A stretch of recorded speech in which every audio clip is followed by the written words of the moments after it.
रेडियोलोजिस्टको करार अवधि सकिएपछि सेवा ठप्प, अर्को व्यवस्था नहुँदासम्म यूएसजी बन्द। दशबिन प्युठान जिल्ला अस्पतालको रूपमा सेवा दिँदै आएको प्युठान अस्पतालमा भिडियो एक्सरे यूएसजी सेवा बन्द भएपछि सर्वसाधारणहरू बिरामी प्रत्यक्ष रूपमा प्रभावित भएका छन्। अस्पताल प्रशासनले जारी गरेको सूचना अनुसार नियमित रूपमा भिडियो एक्सरे सेवा दिँदै आएका कन्सल्टेन्ट रेडियोलोजिस्ट डाक्टर थबी खड्काको करार अवधि असार 16 गतेदेखि समाप्त भएको छ। नयाँ चिकित्सकको व्यवस्था हुन नसकेकाले असार 17 गतेदेखि अर्को सूचना नआएसम्म यूएसजी सेवा पूर्ण रूपमा बन्द रहने जनाइएको छ।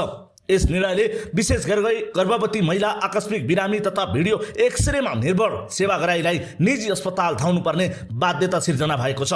समयमै विशेषज्ञ चिकित्सकहरूको व्यवस्थापन गर्न नसक्दा सरकारी स्वास्थ्य सेवामाथि नै प्रश्न उठेको छ। अस्पताल प्रशासनले सेवा गराइमा पर्न गएको असुविधाप्रति क्षमा याचना गरे भए पनि स्थानीयले तत्काल विशेषज्ञ चिकित्सकहरूको व्यवस्था गर्न सम्बन्धित निकायसँग माग गरेका छन्।